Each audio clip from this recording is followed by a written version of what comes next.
네, 안녕하세요. 푸돈싸입니다. 리그에서 대략적으로 콤파니볼의 수준을 가늠할 수 있는 미넨과 레버쿠젠의 경기 분석 바로 가시죠. 레고. 먼저 라인업을 살펴보면 이 라인업이 현 시점 기준으로 콤파니볼의 베스트 11이라고 볼 수 있을 것 같습니다. 알론소 감독이 이끄는 레버쿠젠은 역시 백스리 전술을 들고 나왔고요. 오늘도 역시 시작하자마자 라인을 한껏 끌어올린 채로 경기를 하는 콤파니볼. 빌드업 상황에서는 수비형 미드필드 키미를 한 칸 내려서 하이브리드하게 사용하고요. 근데 확실히 지난 시즌과 비교해서 가장 좋아진 선수 중 한 명이 키미입니다. 빌드업도 빌드업이지만 수비 상황에서 커버적인 부분이 많이 좋아진 게 센터백들이 자리를 비우면 항상 키미가 빈 공간에 대한 커버를 해줍니다. 그리고 이 장면을 보면 프림폰과 폰지가 1대1하는 장면이 나오자 폰지는 지연 수비를 하고 그 사이 나부리가 빠르게 내려오면서 2대1 상황을 만들어주는데 푸엘 감독 체제랑 비교했을 때 확실히 협동 수비적인 부분이 훨씬 좋아진 느낌이 듭니다. 30분 레버쿠젠의 선제 득점 장면, 패스미스가 불러온 나비 효과였는데 파블로비치가 패스미스를 하면서 레버쿠젠에게 코너킥을 내줬고 그 이후 안드리히가 중거리로 마무리. 무시할라가 안드리히 쪽으로 빠르게 붙어줬음에도 불구하고 안드리히가 너무 잘 찼어요. 그럼에도 불구하고 콤파니볼은 딱히 흔들리진 않았습니다. 38분에 바로 파블로비치가 만회골을 넣었는데 개인적으로 콤파니볼이 어떤 건지 잘 집약된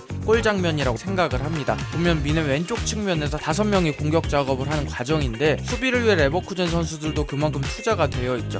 이 상황에서 파블로비치와 전환을 합니다. 그리고 반대편에서 올리세가 얼리 크로스. 그럼 레버쿠젠 선수들은 측면에서 측면으로 대형으로 옮기다가 크로스가 올라오니까 세컨볼 수비를 위해 모두 박스 안으로 진입하는 상황. 그러다 보니까 박스 앞쪽에 순간적으로 공간이 발생했습니다. 그 공간에서 파블로비치가 트래핑 이후 중거리 슛으로 마무리. 사이드에서 사이드로의 전환, 그리고 얼리 크로스. 이렇게 레버쿠젠을 흔들면서 공간을 만든 디테일인데 이런 장면들이 오늘 많이 나왔습니다. 이 장면도 보면 오른쪽에서 케인, 올리세, 무시할라가 공격 작업을 하다가 반대쪽에서 순간적으로 나부리가 침투하고 이번에도 역시 케인의 얼리 크로스. 나부리의 슛이 2번 연속 골대에 맞으면서 득점에는 실패했지만 매우 이상적인 공격 작업이었습니다. 이 장면도 마찬가지로 측면에서 공격 작업을 하면서 레버쿠젠의 수비를 박스 안으로 몰아넣고 뒤쪽에 발생한 공간을 통해 키미가 중거리 슛. 강팀들의 경기에서는 작은 디테일 하나가 결과의 차이를 만드는데 콤파니볼이 그런 차이를 만들 수 있는 디테일들이 조금씩 보이더라고요. 알론소 감독의 경기 후 인터뷰에서 지난 시즌 경기보다 훨씬 힘들었다, 미넨이 숨쉴 기회를 주지 않았다라고 인터뷰했는데 콤파니 감독 체제에서는 우파메카노, 김민재 라인이 주전인 이유가 바로 이 상대를 숨막히게 하는 수비 전술 때문입니다. 미넨의 전방 압박 전술을 보면 사각형 모양의 대형을 만든 채로 거의 상대 페널티 박스 지역까지 올라가서 정말 있는 힘껏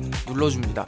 앞쪽 라인이 올라갔기 때문에 자연스럽게 뒤쪽 라인도 하프라인까지 올린 상황. 그러면서 후방에는 수비수들만 남겨지게 되는데 김민재도 그렇고 우파메카노도 그렇고 피지컬을 바탕으로 상대 공격수를 제압하고 빠른 속도를 통해 공간을 커버할 수 있고 1대1에 강한 센터백 유형들입니다. 공중볼 경합은 두말하면 잔소리고요. 콤파니볼의 수비적 특징은 이렇게 강한 전방 압박을 통해 자연스럽게 상대방의 롱볼 전개를 유도합니다. 당장 해당 경기 롱볼 숫자만 보더라도 레버쿠젠의 롱볼 시도가 58회, 미넨의 롱볼 시도는 39회, 거의 20회 넘게 차이가 나죠. 그와 동시에 레버쿠젠의 롱볼을 주로 수비하는 미넨 센터백들의 공중볼 경합 데이터를 보면 우퍼메카노와 김민재 합쳐서 총 20회 중에 10회 성공, 즉 압박을 통해 레버쿠젠한테 롱볼을 이끌어내기만 한다면 그중 최소의 절반은 미넨의 볼 소유권이 되는 거죠. 라인을 올리는 플레이, 공중볼 경합, 커버, 대인마크 모두 김민재가 다이어보다 훨씬 잘할 수 있는 플레이들입니다.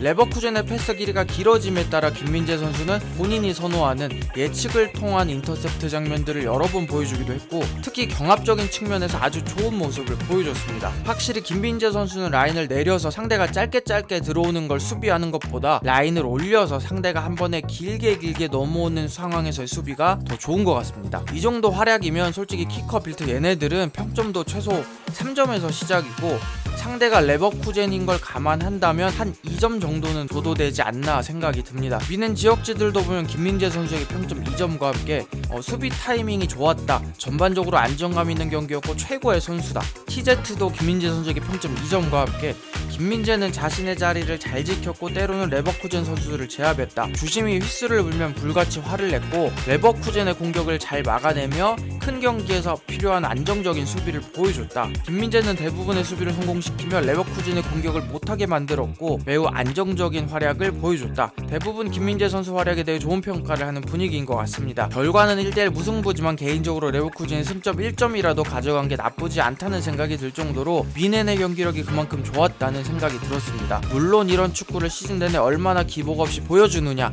챔스 같은 무대에서 얼마나 구현할 수 있느냐가 중요하겠지만 이번 시즌 미넨과 김민재 선수가 무관일 것 같지 않다는 기대감이 드는 경기였습니다. 케인도요. 미넨의 다음 경기는 3일 목요일 오전 4시 아스톤 빌라 원정입니다. 부족한 영상 봐주셔서 감사합니다.